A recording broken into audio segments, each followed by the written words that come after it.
In early February 2014, 5 experienced Finnish divers arrived at a northern European location to attempt penetrating one of the continent's most formidable submerged cave networks. Among them was a seasoned explorer dealing with previous trauma. He had experienced the loss of his diving companion in a quarry accident just months prior. Despite this devastating loss, he felt called to return to the depths once more, driven by an inexplicable passion for extreme cave exploration that few could understand. The expedition team comprised 5 specialists, ranging from their early 30s to mid-40s, all with extensive underwater exploration backgrounds and hundreds of hours logged in challenging environments. Their objective: to transit through a newly mapped submerged passage connecting 2 surface openings. This previously uncharted connection plunged beyond 130 meters into absolute darkness through freezing saltwater conditions, featuring passages so tight that fully equipped divers could barely navigate them. The cave demanded respect. It was indifferent to human ambition and experience alike. For months, the team had studied maps, reviewed photographs from initial surveys, and mentally prepared themselves for what awaited. The plan demanded absolute precision and unwavering discipline. Entry would occur through an artificially enlarged opening in a frozen surface, with exit occurring kilometers away at a secondary location. The complete transit was projected to require approximately 5 hours, even under ideal circumstances, a challenging timeline that left minimal margin for error or unexpected complications. Due to visibility concerns and sediment disturbance, the team split into 2 groups with a 2-hour interval between departures. This strategy had been carefully calculated. Allowing sediment kicked up by the first team to settle would provide the second group with superior visibility, a critical advantage when navigating through pitch-black water. The advanced team moved first using mechanical propulsion devices to conserve their oxygen reserves, devices that would prove essential during the extended underwater transit ahead. Initially, conditions aligned with expectations. The explorers passed through deeper sections and discovered a sizable air pocket chamber, a precious respite during their descent into increasingly challenging terrain. The chamber provided not only a location to breathe regular air, but also a psychological checkpoint where divers could mentally prepare themselves for the more treacherous passages that lay ahead. At this point, confidence remained high. The team had successfully navigated the preliminary challenges. The worst, they believed, was behind them. However, at their critical juncture featuring severely restrictive passages and sharp angular bends, emergency occurred with startling suddenness. One member's emergency air supply, the crucial backup that every cave diver relies upon as a lifeline, became entangled in surrounding rock formations. In the absolute darkness, confusion reigned. The diver realized immediately that he could not move forward, his body pinned by both the cave geometry and the entangled equipment. Extreme environmental stress triggered panic, that most dangerous of all responses at depth, a condition nearly impossible to survive at such pressures. Panic accelerates breathing, depletes oxygen faster, clouds judgment, and transforms rational divers into desperate victims. The lead rescuer immediately recognized the gravity of the situation and attempted to assist. He tried to remain calm while moving through the cramped passage, carefully working to shift the entangled bailout cylinder without rupturing either diver's suit or causing additional equipment damage. The space was so restrictive that any sudden movement could prove catastrophic. Despite his efforts, the situation deteriorated beyond recovery. The panicked diver's breathing became erratic. Water, invited into the breathing apparatus by uncontrolled movements, filled his lungs. The cold, the pressure, the darkness, the panic all converged into a fatal convergence. Water inhalation proved fatal within moments. Facing the body of his companion in the absolute darkness, the lead rescuer confronted a nightmare scenario. His dive computer revealed the horrifying reality. His decompression timeline had extended from the anticipated 2 hours to nearly 7. The physics of deep diving demanded he spend hours in the water, ascending carefully. The rapid decompression that would mean escape would also mean certain death from the bends. He had only one option: continue forward through the darkness alone toward the distant exit kilometers away. His ascent would consume the entire night. The psychological weight of leaving his companion's body behind would haunt him, but survival demanded it. Simultaneously, 2 hours later, as planned, the second group descended into the same narrow passage. They followed the guideline through the darkness, navigating with precision until their lights illuminated their colleague's body, blocking their path. The psychological and physical shock was overwhelming. What had gone wrong? Was that equipment failure or human error? How long ago had this occurred? Was the first diver still alive? These questions flooded their minds even as they realized they too faced a critical decision.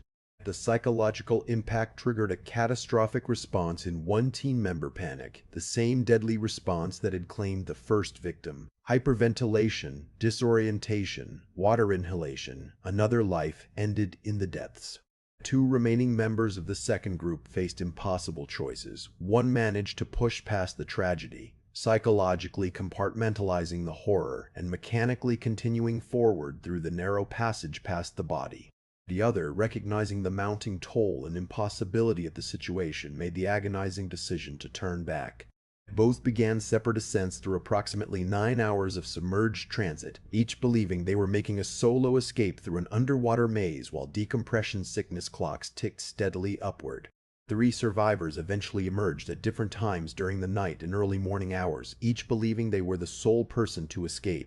The emotional shock of discovering others had survived transformed despair into something almost approaching relief. They reunited at their staging area in the earliest morning hours, shaken, traumatized, but alive, a survival story shadowed by the loss of 2 exceptional divers.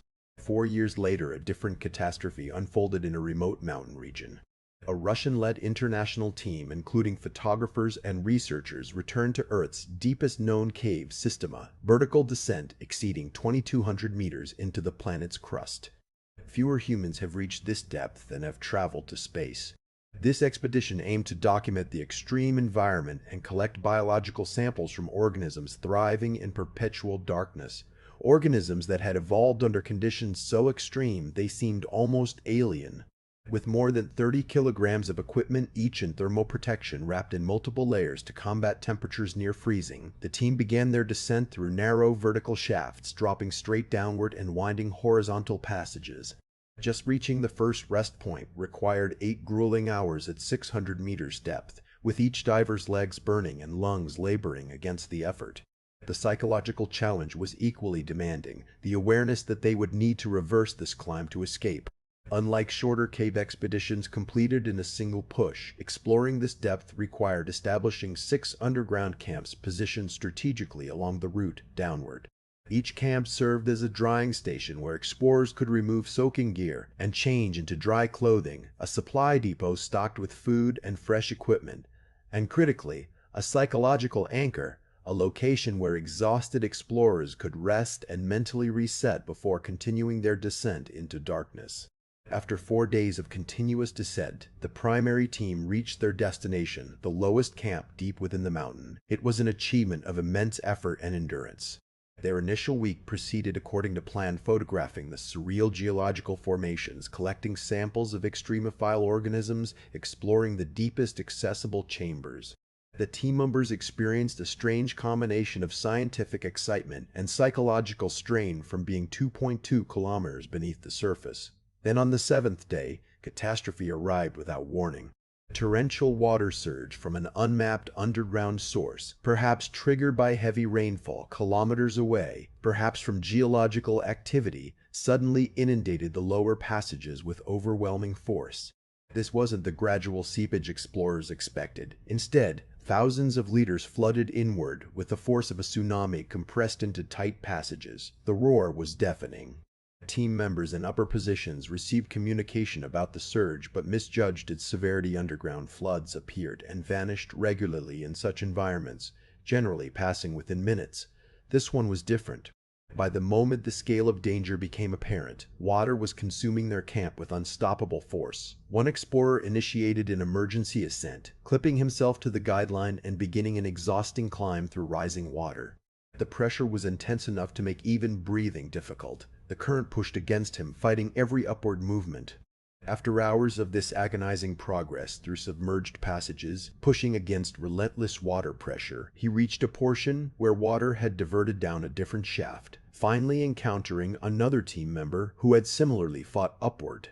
They confirmed each other's survival with signals. The moment of recognition was profound.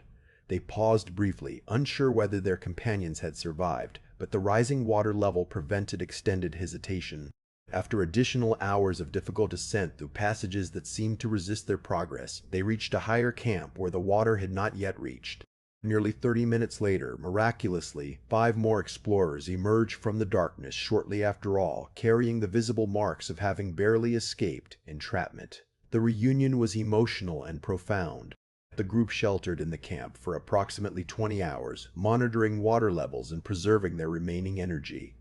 They noticed the water starting to recede. The surge had peaked and begun draining. This observation indicated the moment when their ascent might proceed. They then began a multi-day ascent through the remaining kilometers of cave systems, carefully climbing through passages that slowly transformed from water-filled to merely damp. The surface finally appeared fresh air, daylight, freedom. All members survived, having navigated one of the most extreme natural disasters possible within an underground environment, a testament to preparation, equipment, teamwork, and remarkable human resilience in confronting nature's indifference.